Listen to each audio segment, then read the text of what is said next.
વિદ્યાર્થી મિત્રો, અગાઉ આપણે જે કોર્સ શીખી ગયા, જેના વિશે બહુ જ માહિતી લીધી, એનું જ આ સ્વરૂપ છે. જોઈ લો, બધું એનું એ જ ગોઠવેલું છે. ક્ષાર સેતુ, ગેલ્વેનોમીટર, આ તે.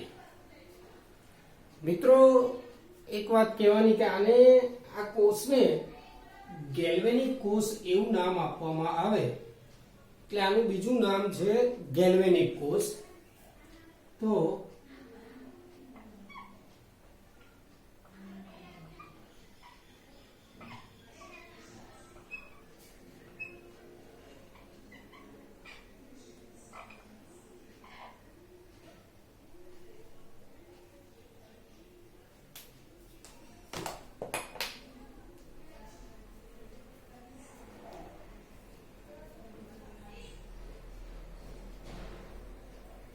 Galvanic course. ચલો હવે જરા દેખાશે.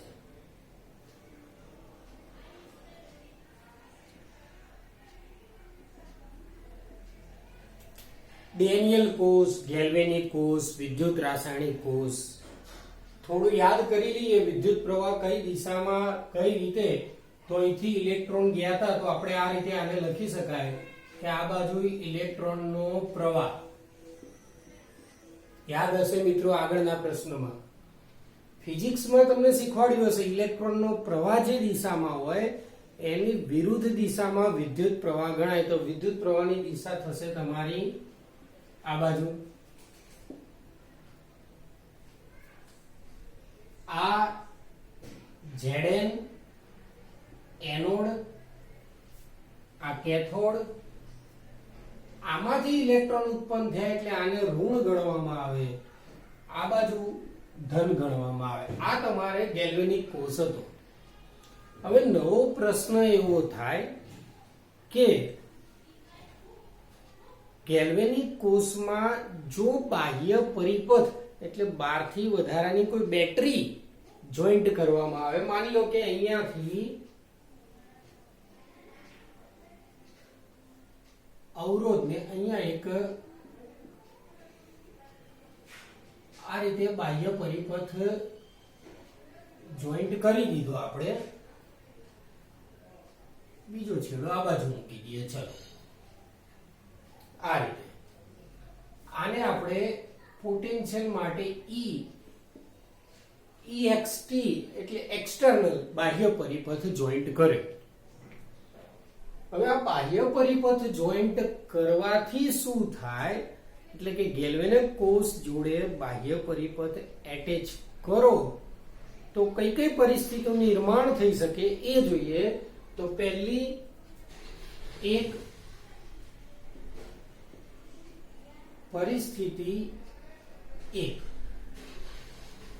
પહેલી પરિસ્થિતિમાં પહેલા તો તમને એ જણાવી દઈએ મિત્રો કે ઝિંક અને કોપરનો પોતાનો પોટેન્શિયલ એટલે પોતાનો વોલ્ટેજ 1.1 વોલ્ટ છે.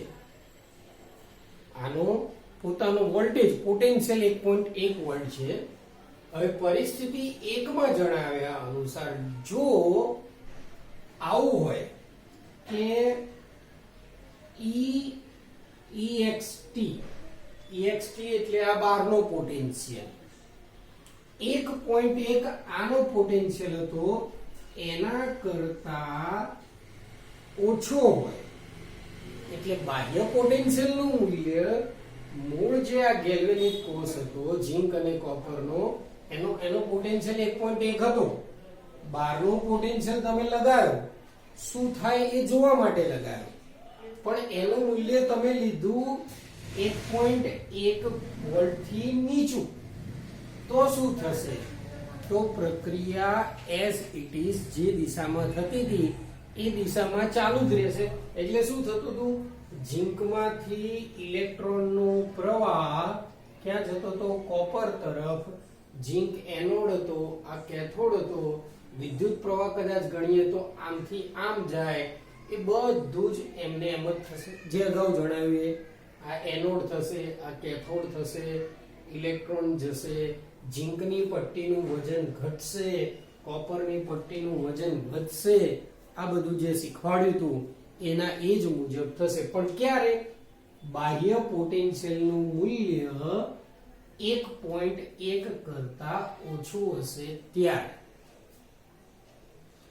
હવે પરિસ્થિતિ નંબર આપણે આપી દઈએ પરિસ્થિતિ 2. બીજી પરિસ્થિતિમાં શું? તો ફરી એકવાર યાદ કરી લઈએ કે ઝીંક અને કોપરનો પોતાનો પોટેન્શિયલ 1.1 છે. તમે બહારથી વધારાનો પોટેન્શિયલ બેટરી જોઈન્ટ કરી, બેટરીમાં જો બાહ્ય પોટેન્શિયલ બરાબર 1.1 વોલ્ટ જ હોય, એટલે આ બેટરીનો પોટેન્શિયલ 1.1 હોય, તો જો બાહ્ય પોટેન્શિયલ 1.1 હોય તો ગેલ્વેનિક કોષ કામ કરતો અટકી જશે. કોઈ પણ પ્રકારનું ઇલેક્ટ્રોનનું વહન નહીં થાય, વિદ્યુત પ્રવાહનું વહન નહીં થાય, કશું જ નહીં થાય. ગેલ્વેનોમીટરની સોય ધારો કે આ રીતે અહીંયા ગેલ્વેનોમીટર હોય તો 0 ઉપર સ્થિર થઈ જશે, એટલે ઊભી થઈ જશે. તો પરિસ્થિતિ 2 હતી કે જેમાં બાહ્ય પોટેન્શિયલનું મૂલ્ય 1.1 વોલ્ટેજ જેટલું હતું. પહેલી પરિસ્થિતિ કઈ હતી મિત્રો? બાહ્ય પોટેન્શિયલનું મૂલ્ય કેટલું? 1.1 થી ઓછું. પરિસ્થિતિ 2 માં શું?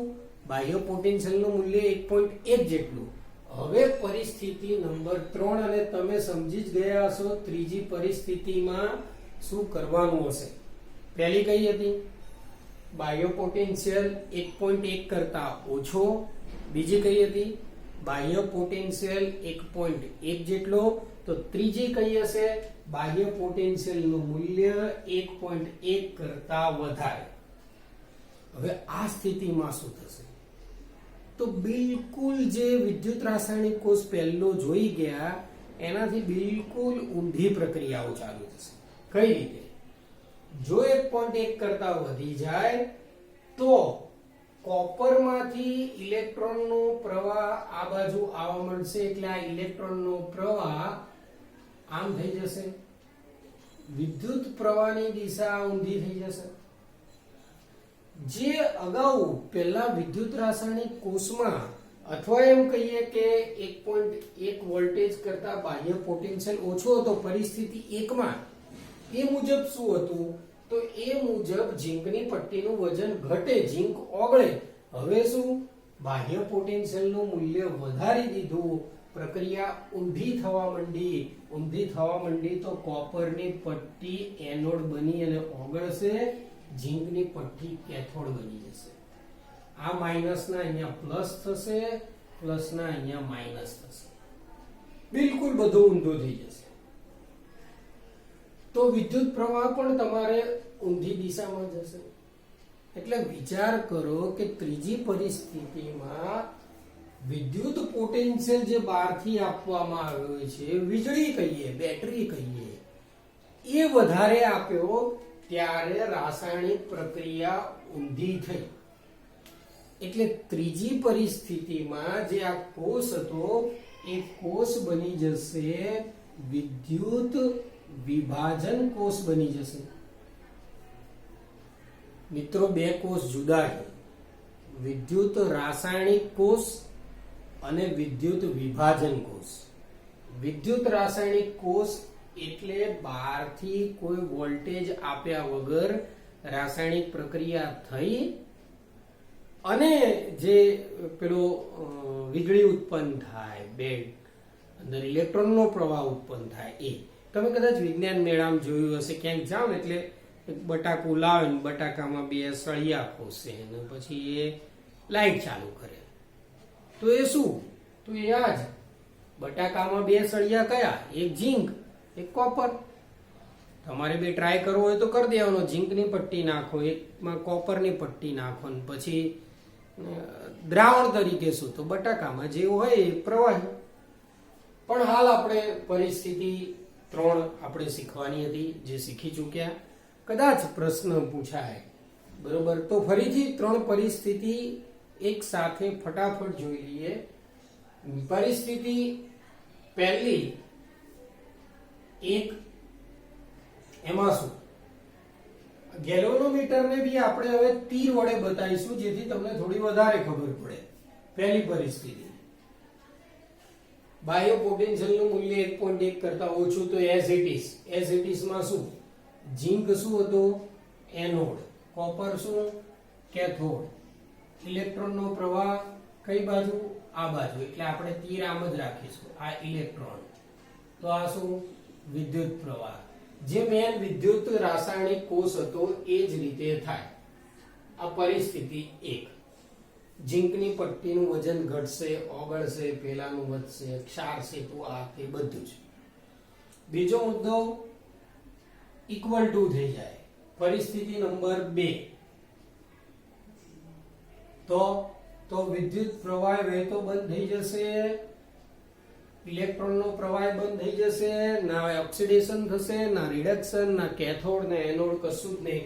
અને પરિસ્થિતિ 3, બાહ્ય પોટેન્શિયલ જો વધી જાય તો બિલકુલ ઊંધું, ઇલેક્ટ્રોનનો પ્રવાહ જે આ બાજુ જતો રહેશે, કોપરમાંથી ઇલેક્ટ્રોન છૂટા પડી અને આ બાજુ આવશે, વિદ્યુત પ્રવાહ આ બાજુ દર્શાવાશે, કોપરની પટ્ટીનું વજન ઘટશે, ઓક્સિડેશન થઈ એનોડ બનશે, આ કેથોડ બનશે.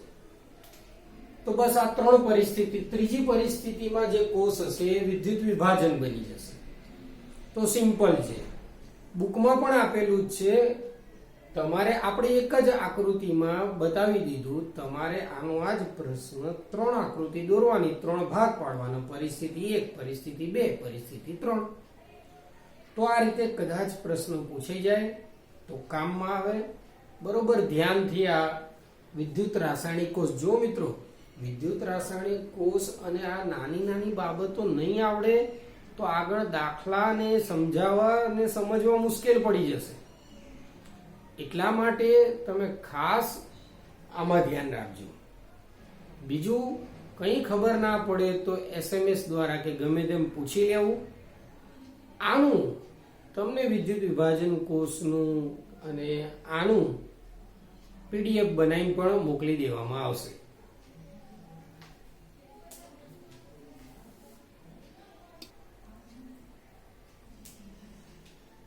ચલો વિદ્યાર્થી મિત્રો, હવે કેટલીક નાની નાની બાબતો જોઈ લઈએ કે દાખલા તરીકે કુલ પ્રક્રિયા કઈ રીતે લખાય.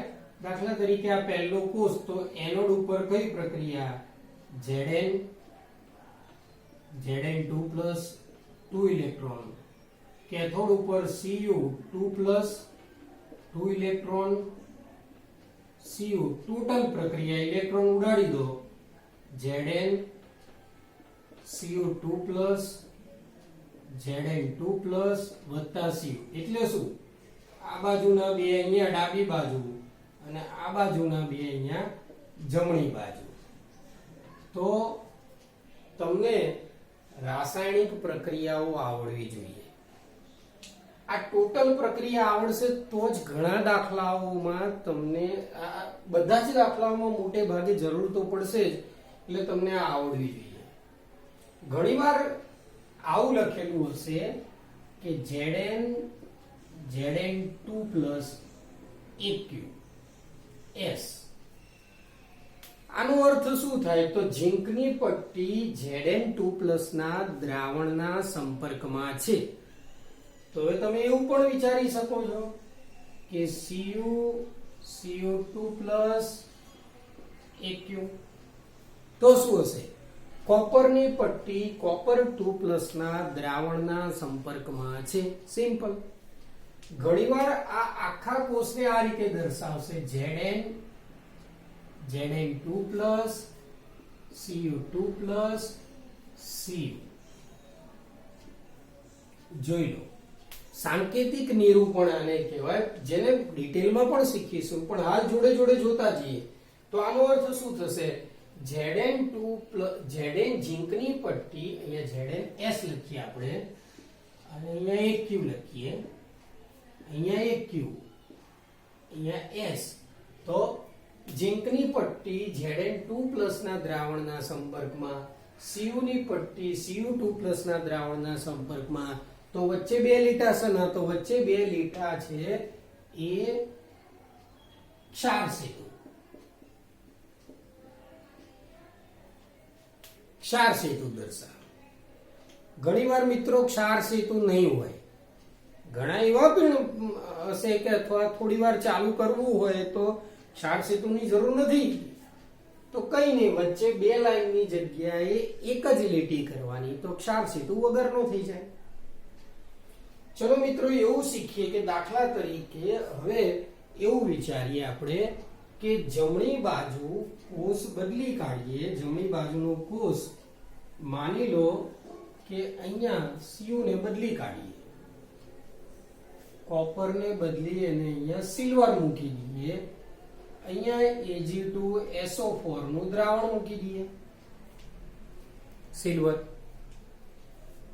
તો હવે શું થશે? તો તમારે હવે પ્રક્રિયાઓ જો કઈ રીતે થાય એ ખાસ જોવાનું છે. પ્રક્રિયામાં તો એનોડ ઉપર ઝીંકની પ્રક્રિયા તો બરોબર જ હતી, ઝીંક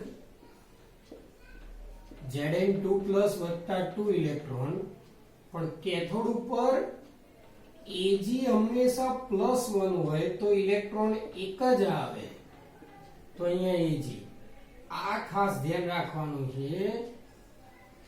જોઈ લો, Ag સિલ્વર Ag1+ હોય એટલે 1+ વત્તા ઇલેક્ટ્રોન જ આવે, જે 2+ હોય તો 2+ આવે.